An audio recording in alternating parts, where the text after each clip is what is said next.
শেখ হাসিনা যেহেতু সবার চোখের সামনে দিয়ে চলে গেছেন, উড়ে গেছেন, আবার এখন যেখানে আছেন সারা দুনিয়া জানে তিনি সেখানে রাজুকের মেহমান রূপে আছেন। তো কাজেই তার ফিরে আসা নিয়ে আলোচনা হচ্ছে। তিনি তার শাসন ক্ষমতাকালীন সময় আয়রন লেডি হিসেবে পরিচিত ছিলেন। ভীষণ রকম আয়রন লেডি, এবং যেন তেন আয়রন লেডি নয়। তার বিরুদ্ধে অভিযোগ, তিনি যা ইচ্ছে তাই করতেন। খুন, গুম, তারপরে ক্রস ফায়ার, বিচার বহির্ভূত হত্যা যেটাকে আমরা বলি, তারপর অবিচার, তারপরে সাজানো বিচার, কি না। রাষ্ট্র ক্ষমতায় থেকে একটা মানুষ রাজকীয় যে তার যে অ্যাবিলিটি, সামর্থ্য, এটাকে যত নিকৃষ্টভাবে ব্যবহার করা যায় সেইগুলো তিনি ব্যবহার করেছেন বলে এখন দশমুখে শেখ হাসিনা যারা প্রতিদ্বন্দ্বী তারা বলার চেষ্টা করছেন, এবং তার সে সকল কর্মকাণ্ডের ব্যাপারে সবাই এখন অভিযোগ দায়ের করেছেন, মামলা করেছেন, এবং তাকে বিচারের কাঠগড়ায় দাঁড় করানোর জন্য সবাই প্রাণান্ত চেষ্টা করছেন। তো এই ক্ষেত্রে শেখ হাসিনার ফিরে আসা তো প্রশ্নই আসে না। তাকে গ্রেপ্তার করে আনতে হবে, তাকে ধরে আনতে হবে, এবং তিনি যখন আনবেন, বাংলাদেশে আসবেন, তার হাতে শিকল পরানো থাকবে, পায়ে শিকল পরানো থাকবে, ডান্ডাবেড়ি পরানো থাকবে। তো এরকম একটি দুর্দশাগ্রস্ত একজন মহিলা, যার বয়স প্রায় ৮০ বছর, তিনি ফিরে এলেই বা কি, না এলেই বা কি, এগুলো নিয়ে তো আমাদের আলোচনা করার বিষয় নয়। তো শেখ হাসিনা বাংলাদেশে আসবেন বা তাকে আনা হবে, এ দৃশ্য কল্পনা করলে আমাদের মনে তখনই আনন্দ হবে যখন আমরা একেবারে 100% কনফার্ম হব যে আমরা বিজয়ী হয়েছি এবং শেখ হাসিনা দুর্বল, সে আমাদের কিছুই করতে পারবে না। কিন্তু যখন তার আসার শব্দ আমরা শুনি, অমনি আমাদের অনেকের সেই হৃৎপিণ্ড বন্ধ হয়ে যায়, অনেকে উত্তেজিত হয়ে যান, গালাগাল করেন, এবং গালাগাল সবসময় দুর্বলের ভাষা।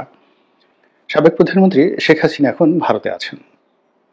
আমরা যত নিকৃষ্টভাবে তার কথা বলি না কেন, তিনি পালিয়ে গেছেন, এবং আমাদের যে মিডিয়াগুলো যখনই তার ব্যাপারে কোনো খবর বলতে চায়, এবং সে খবর যাকে বলা হয় যদি 30 সেকেন্ডের একটি খবর হয়, সেটিকে 3 মিনিটে টেনে নেওয়া হয়, এবং 3 মিনিটের মধ্যে বলতে গেলে 2 মিনিটই সে দৃশ্য দেখানো হয় যে তিনি হেলিকপ্টারে করে বাংলাদেশ থেকে চলে যাচ্ছেন, পালিয়ে চলে যাচ্ছেন। আমাদের যে মিডিয়াগুলো, তারা কি শেখ হাসিনার পক্ষে করছেন নাকি বিপক্ষে করছেন, এই প্রশ্নটি এখন কেউ কিন্তু আমরা করছি না।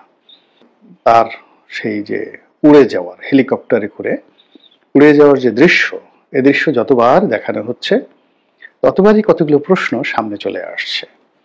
তিনি যে হেলিকপ্টারে করে গেলেন, সে হেলিকপ্টারটা কার ছিল? 2 নম্বর হলো যে তিনি যেখান থেকে গেলেন সেই সময়টিতে ওভাবে তাকে কারা পাঠালো, কেন পাঠালো? এরপর তিনি যে বাংলাদেশ থেকে ভারতে গেলেন, ইচ্ছা করলে তো আমরা কেউ ভারতে যেতে পারি না, সেখানে বাংলাদেশ থেকে যাওয়ার জন্য একটা প্রোটোকল লাগে, আবার সেখানে যারা গ্রহণ করবেন তাদেরও একটা প্রোটোকল লাগে।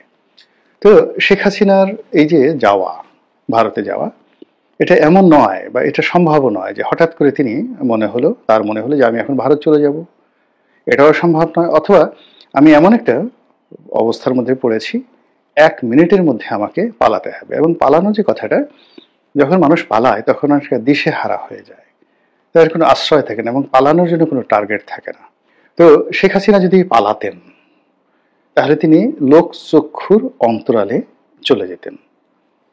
ওখানে পালানোর জন্য অনেক সুন্দর সুন্দর জায়গা গণভবনেও আছে, বঙ্গভবনেও আছে, মানে তাকে আপনি আর খুঁজে পাবেন না লোকচক্ষুর অন্তরালে। কিন্তু আমরা তাকে দেখেছি, তো সমস্ত ক্যামেরা সামনে হেলিকপ্টার করে তিনি চলে গেছেন সবার সামনে।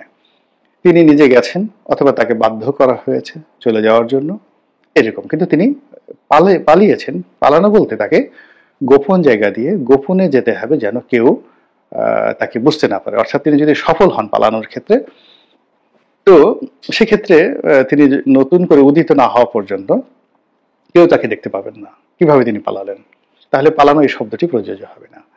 এখন শেখ হাসিনার জীবনের সফলতা হলো, তার অনেক ব্যর্থতা থাকতে পারে, সফলতা হলো যে সে এখনো পর্যন্ত সুদূর প্রবাসে থেকে আমাদেরকে ভয় দেখাতে পারছেন, ভীষণ রকম ভয় দেখাতে পারছেন, এবং আমরা এই ভয়ের কারণে তার আশা নিয়ে, তার ঢুকে পড়া নিয়ে কল্পনা করছি, এবং তিনি যদি আসেন তাহলে আমাদের কার গালের চামড়া, কার পিঠের চামড়া কিভাবে কি হবে, নতুন মামলা মোকদ্দমা কেমন হবে, তারপরে আবার তার যারা হারিয়ে যাওয়া সেই সিপাহ সালার থেকে শুরু করে অন্যান্য যারা আছেন তারা আবার কি করে ক্ষমতার পাদপীঠে আসবেন, এই বিষয়গুলো নিয়ে আমরা চিন্তা ভাবনা করি। আর খিল লাগিয়ে, মানে প্রচন্ড ভয়ে খিল লাগিয়ে নিজেদের ঘরের মধ্যে আত্মচিৎকার করতে থাকি। কিন্তু এটা কোনো বিজয়ের লক্ষণ না। যিনি বিজয়ী হবেন তার সকল দরজা খোলা থাকবে, আর যিনি পরাজিত হবেন তিনি বিজয়ীদেরকে ভয় পাবেন। বিজয়ীরা কখনো ভয় পায় না, ভয় সবসময় পরাজিতরা পায়। তো কাজেই আমরা যে বিজয় অর্জন করেছি এটাকে আগে হৃদয়ঙ্গম করতে হবে, এই বিজয়টাকে সেলিব্রেট করতে হবে। আমরা যে সত্যিকার বিজয়ী হয়েছি এটা আমাদের চোখে, মুখে, ঠোঁটে, হৃদয়ে, অন্তরে সব জায়গাতে এই যে বিজয়ের যে স্মৃতিচিহ্ন এটা আঁকতে হবে। এবং যখন আমরা এই কাজগুলো করতে থাকবো, আলটিমেটলি যদি শেখ হাসিনা পরাজিত হন তাহলে তিনি আমাদেরকে ভয় পাবেন। কিন্তু আমরা যদি এই কাজগুলো করতে না পারি তাহলে তিনি এই যে গেছেন, যেখানে গেছেন, যাওয়ার পরেও তিনি নিজেকে বিজয়ী ভাববেন এবং পুনরায় ফিরে আসার যখন কথা বলবেন আমরা বিজয়ের আসনে বসেও পরাজিতের মতো থরথর করে কাঁপতে থাকবো।